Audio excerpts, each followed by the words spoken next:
กระทรวงป้องกันความสงบอันใบตัวนี้นี่ทั้งอันนั้นเพิ่นเบาะทั้งเจ้าหน้าที่เพิ่นเบาะโดยแล้วบัดนี้นะที่ตัวจะไปได้ใดก็ไปให้เพิ่นเซ็นโดยเซ็นนี่หมดแล้วเนี่ยอันนี้ลายนิ้วมือเจ้าบ่โดยผู้เสนออ๋อ1นี่แม่นปกชกลุ่มโดยปกชกลุ่มบ้าน2นี่แม่นในบ้านโดย3นี่ปกชบ้านโดย4นี่หัวหน้าหน่วยโดยมีอยู่4ที่จะไปจับเนาะโดย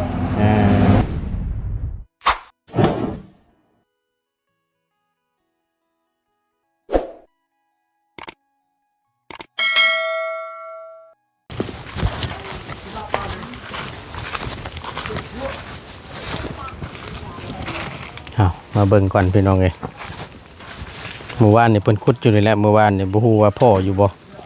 เพิ่นถมอยู่แจใดมองใดเด้เนาะหรือว่าสิเป็นมองนี่บ่พี่น้องอ๋อมองนี่เพิ่นก็ขุดใหม่ตัวนี่เนาะผู้ดีทั้ง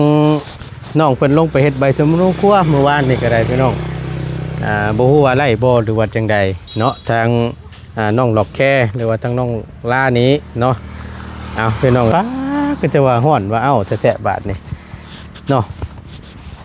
เอาคนเดินพี่น้องไอ้กราบสบายดีและสวัสดีเด้อพี่น้องเด้อสบายดีกันเบิดสู่ขู่สู่คนบ่ว่าสิอยู่ในและกระต่างประเทศก็ยินดีต้อนรับเข้าสู่ช่องประธานป้องชาแนลคือเก่าเนาะพบเจอกันเดี๋ยวทั้งบ่ตุนสิโอ้น้ำใหม่เพิ่นได้เลยเด้พี่น้องเนาะดีใจน้องเพิ่นได้หลายเนาะที่มีผู้รักผู้ใหญ่เพิ่นชดช่วยเรื่องน้ำเรื่องในเนาะต่อน้ำประปาเข้าเขื่อนพอได้ใส่ได้ซอยเนาะก็ดีใจน้องเพิ่นเอาเดี๋ยวทั้งบ่ตูนสิไปถามเมื่อก่อนว่าเรื่องใบสมุนครัวเพิ่นได้เฮ็ดแล้วเรียบร้อยบ่หรือว่าจังใดพี่น้องเนาะบรรยากาศมื้อนี้ป้าฮ้อนแฮงมื้อนี้พี่น้องเอ้ยฮ้อน38-39องศาพี่น้องถือว่าสุดดีพี่น้องเอ้ยเอาบ่ฮู้ว่าสิได้จักน้ำได้โทรศัพท์บ่ตูนนี่ก็ได้มันฮ้อนนิดนึงมันตัดไปโดยใดพี่น้องเนาะไปเดี๋ยวเข้าไปเบิ่งตั้งอีหล่าเพิ่นนํกันเนาะคักแน่ดินี่อุณหภูมิมันเกินอยู่พี่น้องเอ้ยโอ้เพิ่นมาโตอยู่พี่น้องเอ้ยเนาะ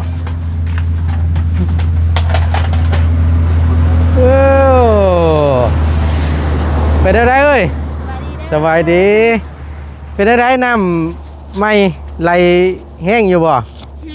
แห้งอยู่เนาะโอ้เพิ่นมาขุดพ่ออยู่พี่บ่ทออยู่พุ่นเขาขุดพ่ออยู่พุ่นบ่โดยอันเป็นขุดอยู่ช่องหม่องนี่หั่นบ่ได้แม่นบ่บ่ได้บ่เจอแสดงว่าทั้งพ่อใหญ่เราคาดคะนิ่งเราผิดจ้ะเนาะโดยคักเป็นยังบาทนี่คักเป็นยังบาทนี่เนาะคักนี่เราก็ดีใจนี่ได้น้ำใส่ก็มิแต่ว่าอันบริเวณแถวนี้ก็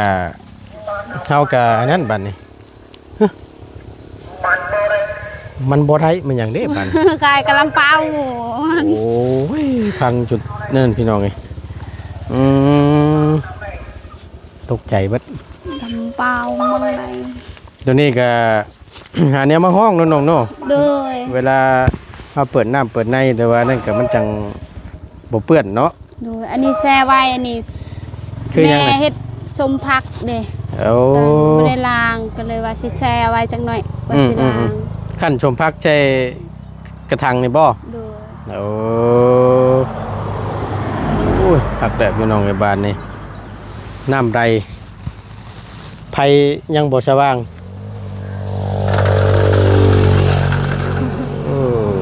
รายการเนาะ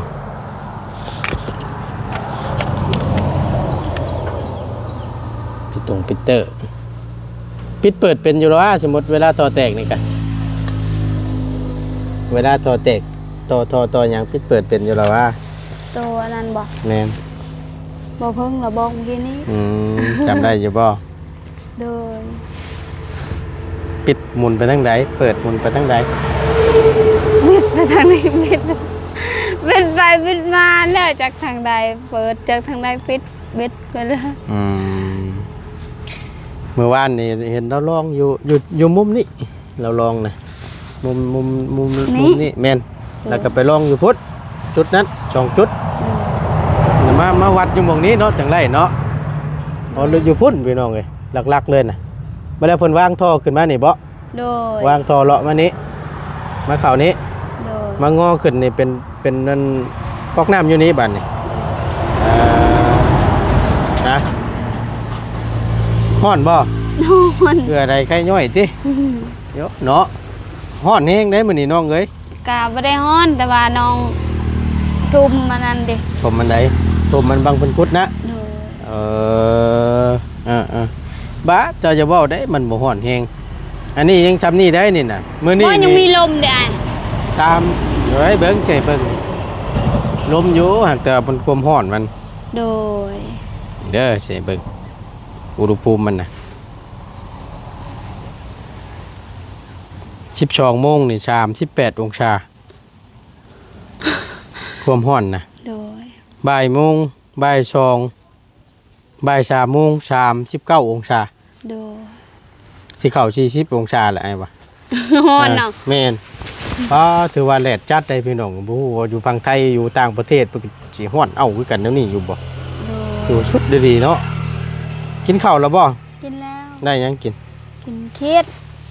เครียด โดยเครียดพอเขาเลี้ยงมาแต่เล่นเราก็ซื้อมาฝาก พอน้องเลี้ยง โดย ชื่อเครียดมาฝาก โดย อืมเอามีตัวเปิดน้ำใส่ไว้ก่อนเนาะตัวสิโจมไปทางใดอันนี้น่ะเดี๋ยวป้านี่บ่ ปลานี้ อ๋อ จัง คือ หวะยังสิลางเด้ เช้าล้างทำความสะอาดแต่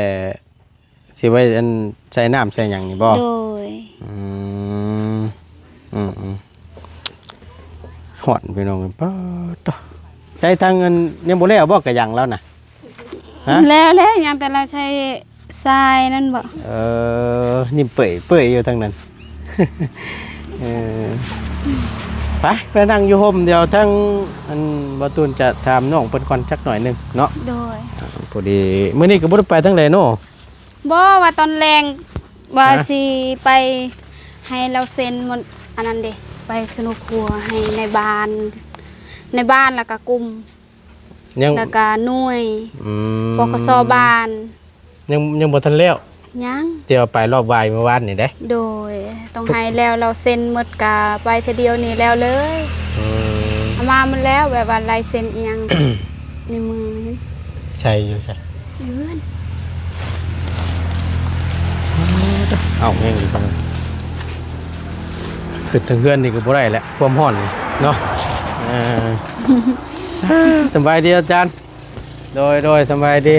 เอ้าแห้งเลยดิอยู่บ่ได้ดอกอยู่ทึกนี่พี่น้องเอ้ยช่วงเช้านี่ยังพอได้อยู่ฮึบอืมโอ้ยตกใจเบิดโอ้ยยันแต่มันเตะกับประตูนะ มันว่าแตกแต่ว่ามันล่มซื่อ เนาะมันไกลลายเตื้อลายที่แต่ก็ ๆ ย่าน ฮ้อนเนาะอยู่เฮือนเนาะ ฮ้อนบ่ โดย นี่เว้าอยู่ ไหนเบิ่ง ความฟัน ความฝัน ความฟันของน้อง เป็นจริงละบัดนี่ โดย ซึ่งบ่ได้ใช้ไว้บ่มีไว้สมุนครัวมันนี่ก็ถือว่าล้นเติบเลยเนาะ โดย นี่แหละตามเขตพี่น้องแต่ละนั่นเนาะ โดย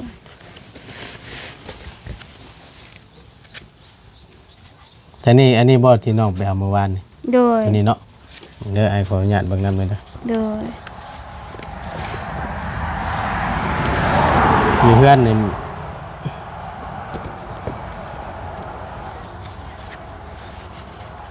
ครอบครัวท่าน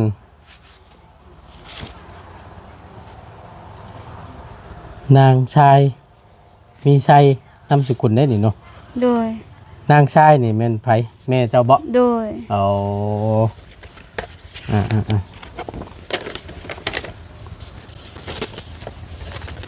นางชายนามสกุล มีชัยบ้านจะบ้านจะกีฮะ บ้านสกีบ่ บ้านสกีพิน บ้านสกีพี่ แม่น อยู่บ้านกระดับ เมืองเชฟโปนหน่วย11แขวงสวรรณเขต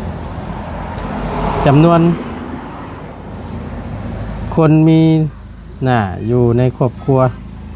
2 คนเนาะ โดย คือทั้งน้องคนนี้กับเมฮัน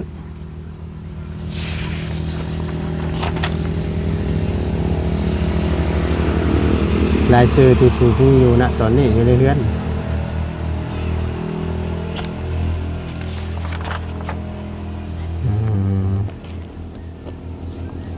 เก็บไว้ให้ดีเด้อ โดย ตัวนี้ได้เบิ่งวางคือกันบ่ ตัวนี้บ่ แค่สไตล์เดียวกันบ่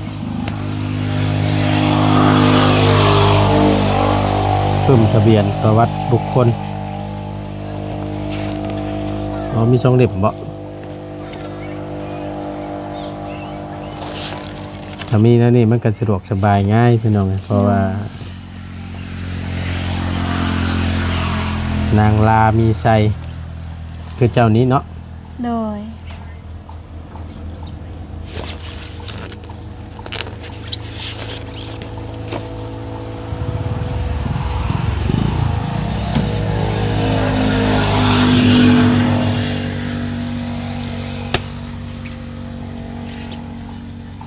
กระทรวงป้องกันความสงบอันใบตัวนี้นี่ทั้งอันนั้นพุ่นเบาะทั้งเจ้าหน้าที่เพิ่นเบาะ โดย แล้วบัดนี้นะที่ตัวจะไปเฮ็ดอะไรก็ไปให้เพิ่นเซ็น โดยเส้น เบิ่งหมดแล้วเนี่ยอันนี้ลายนิ้วมือเจ้าบ่ โดย ผู้เสนอ1นี่แม่นปกสกลุ่ม โดย ปกสกลุ่มบ้าน2นี่แม่นในบ้าน โดย 3นี่ปกสบ้าน โดย 4นี่หัวหน้าหน่วย โดย มีอยู่4ที่จะไปจับเนาะ โดย 1นี่ปกส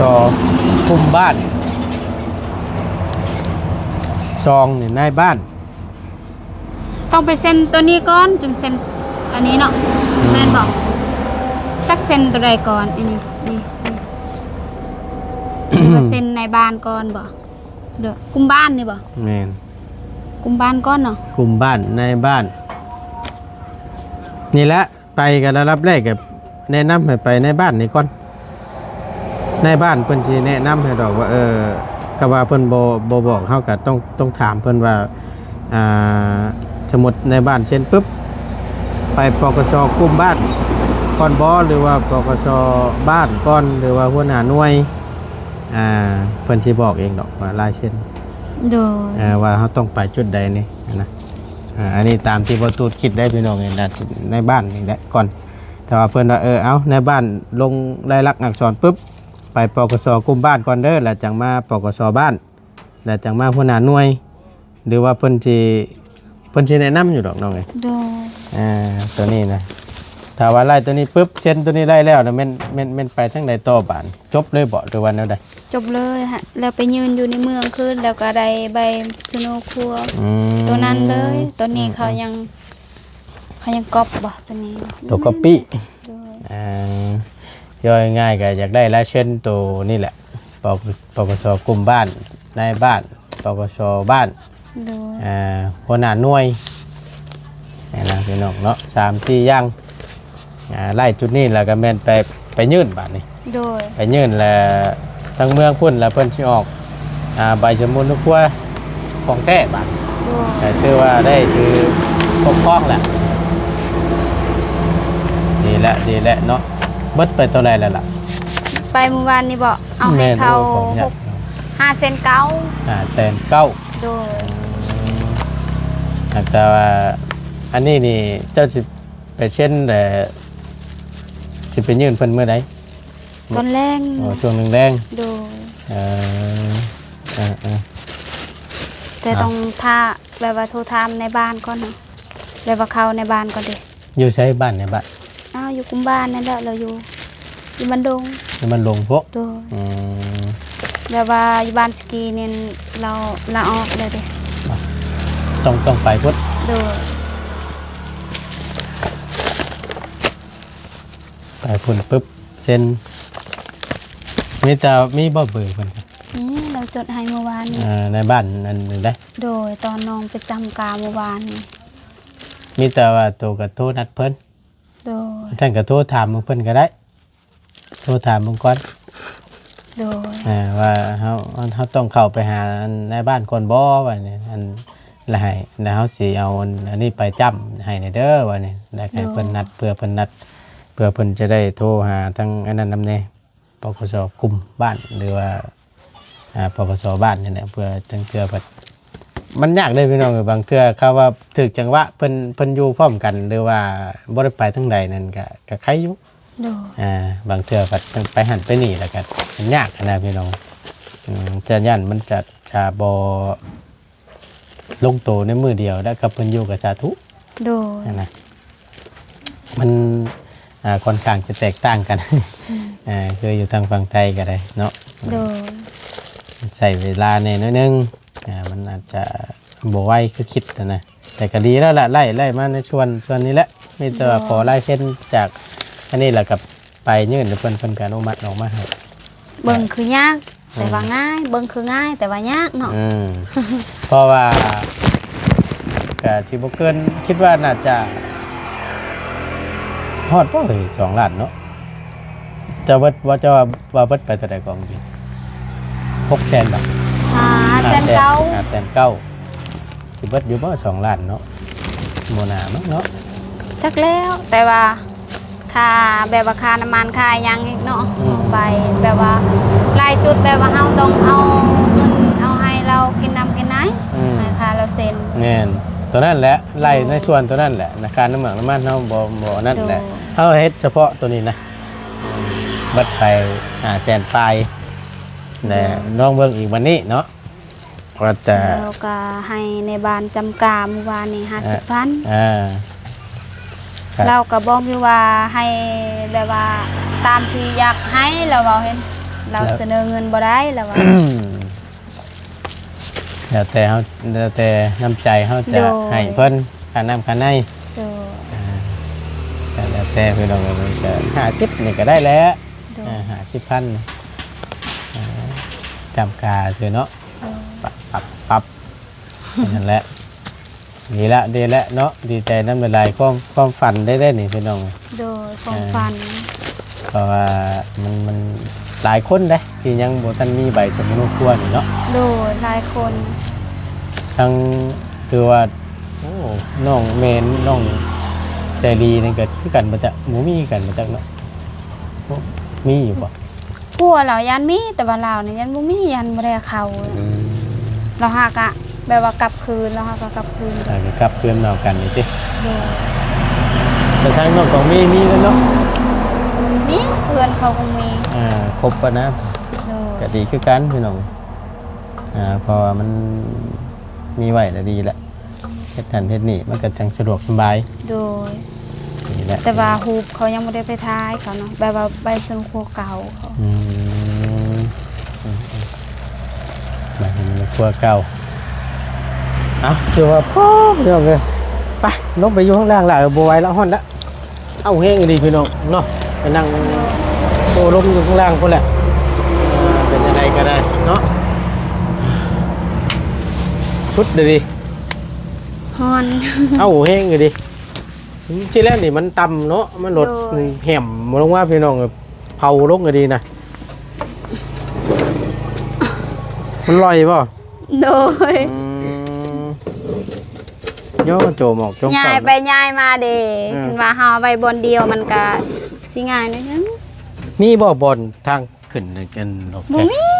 มันขึ้นยากก็ดีได้พี่น้องบ่ตูนบ่ฮู้ว่าจะตั้งไงมองใดถ้าไม่มองขึ้นนะบ่ตูนจะขึ้นไปตอกให้น้องเพิ่นอยู่แต่ที่ยื้อใช่นี่ก็มันบ่ถึงบาทนี่ นี่ เฮาคำได้อยู่มองนี่นี่ครับก็ได้น้องดอกแก้วนี่ โดย เฮาตอกแนบใส่กับมันไม้นี่เอาสายมันขึ้นมานี่นี่สอดเข้าในนี่สายมันยาวอยู่ฮอดนี่นี่ บ่ต้องถอดออกถอดเข้ามันบ่ยกย่อหั่นน่ะ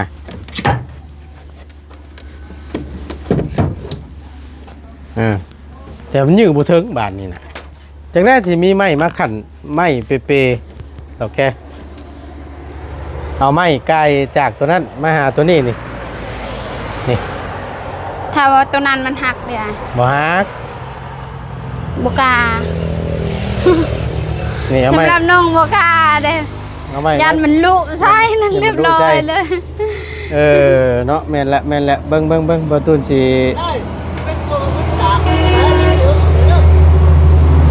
ยังน่ะ จักสักกะซี่มั่วคงสักกะซี่ Sắc xí nữa mà, sa tạc nữa. Lại để cặp lỗ dâu sắc xí ta đắng một cái này là cặp lỗ bồi lá thế này không? เออ Mà này đồ tạc bó mé dâu chuột ít cần sa đáy mé không? เออ Tạc cặp nhóm lông bia một cái tay chim. ลุงเบียร์คงก็ Mà tạc một cái ตากละคงก็แต่สักกะซี่ tạc sắc xí cái chơi một cái này lẹ rồi. คงเวียด Đó thì chúng cặp lỗ mới đâu. ไม่ยังเฮ้ย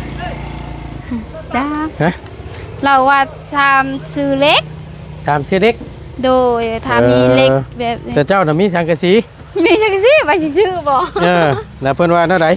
จักทำลาย เวียดเมื่อกี้นี่พี่น้องเนาะ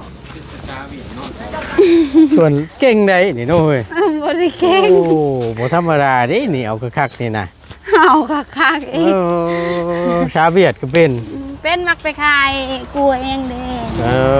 ขายกล้วยขายหยัง กล้วยไปขายหน่อไม้ขายอีหยังก็แบบว่าเฮาได้แล้วเอาไปขายเขาเวียดเด้ Chín cuối chín cửa. มุกเปลือกล่ะต่อไหมอาจารย์ต่อไหม Cháu vào cái này nhưng mà tức bác vào cái răng xí này. สังกะสีนะอยู่ Cái xí. เนยเอาก็มีแต่ว่าXa lao thương cái khải cứ cắt cặp việc cái cày đi. ใกล้ทั้งใดแม่นใกล้เครื่องทั้งนั้นเนาะแม่นความ โอเคสันพี่น้องไอ้บ่ตูนขอล่ำลาก่อนจบคลิปปิดคลิปก่อนเนาะจังใดก็ให้ประสบผลสำเร็จเด้อในการที่ตั้งใจไว้ใบสมุนครัวในครั้งนี้ โดย ดีใจน้ำได้ลายที่มีผู้ใหญ่คนจดช่วยมาแล้วก็ได้ฝากเงินฝากคำมาให้แล้วก็เฮ็ดใบสมุนครัว โดย แล้วตัวนี้แล้วก็จะค่อยว่ากันเนาะ โดย ในจัดการในเรื่องใดชุดใดเงินคำแก้วแต่มันหักมันเหลือมากอะเป็นสีเฮ็ดเป็นสอมแซมพาตัวนั้นเนาะตามที่น้องเป็นเว้าพี่น้อง นั่นแหละซ่อมแซมท่านพอเพราะว่ามันสิฮอดหน้าโพดแล้วมันสิเปลี่ยนอันนั้นออกเลยอันโตสังกะสี โดย เอาใหม่เลยก็โอ้ยสบายแล้วบัดนี้เวลาฝนตกมันก็บ่ยันมันสาด แม่อาจารย์มีความคิดเห็นว่าได้ถ้าสมมุติเราเปลี่ยนนี่